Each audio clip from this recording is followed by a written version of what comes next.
Hi and welcome to Empowering the Foundation podcast. This is Muhammed Sabith. In this episode, I talk about a recent Empowering the Foundation article on the Aligarh Muslim University centers outside Uttar Pradesh.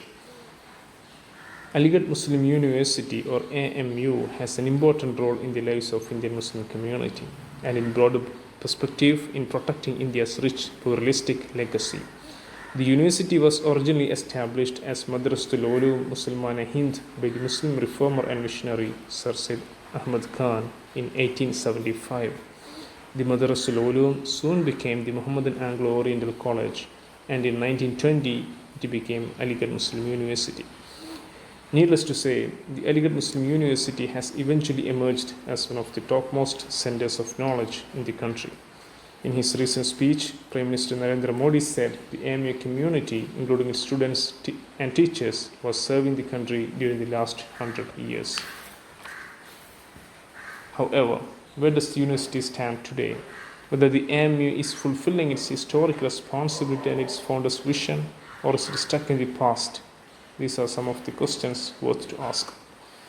In 2009, the AMU administration, under the leadership of the then Vice Chancellor Professor P.K. Abdulaziz, made a historic decision of setting up 5 AMU campuses outside Uttar Pradesh at 5 different parts of the country, namely in Bihar, Kerala, Madhya Pradesh, Maharashtra, and West Bengal.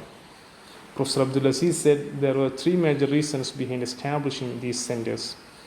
First reason was the great legacy of AMU itself. The second reason was the then public debate around extreme backwardness of the Muslim community and the findings of such a committee. And the third reason was a clause in the AMU Act which allows to establish special centers outside Aligarh. Professor Aziz said, the idea of AMU centers outside Aligarh became a reality because the university's various bodies like the AMU Court and the Executive Council, as well as politicians from different political parties, fully supported the idea. He said the then Finance Minister Pranab Mukherjee and Minister of State for HRD Muhammad Ali Ashraf Fatumi were particularly supportive of the idea. Professor Abdulaziz also said former Kerala Chief Ministers V.S. Achuthanandan and Umman Chandi, Bengal Chief Minister Buddhadev Bhattacharya, and Bihar Chief Minister Nitish Kumar and many others were also supportive of the idea. The AMU special centers got eventually established in Kerala, Bengal, and Bihar.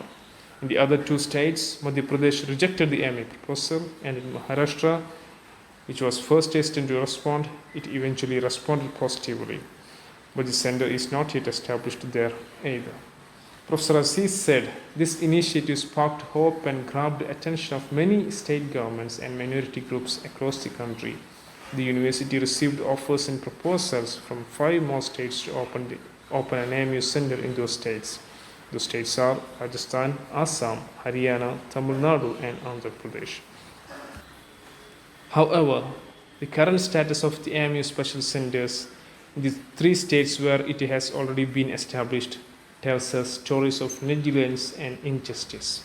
Dr. Faisal KP, who is the director of AMU Center in Kerala, said the center is facing shortage of funding. Professor Hassan Imam, who is the director of the AMU Center in Bihar, also said the central government hasn't sanctioned funds for the institution. Professor Aziz said these centers, which should have become full-fledged universities by 2021, still stay where they started with only 2 to 3 courses being offered there. According to him, the university's view on the centers changed after his tenure. He said after his departure from the university, it didn't make any serious effort either to develop these centers that were already launched or to start new centers. He said the university betrayed both the cause of Indian Muslim community and different state governments which gave the university acres of land to set up AMU centers.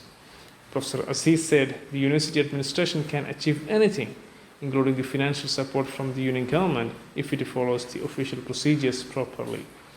Talking about his vision about the AMU center in Kishanganj, its director Professor Hassan Imam said he hopes that the center will grow fast and soon become a great university.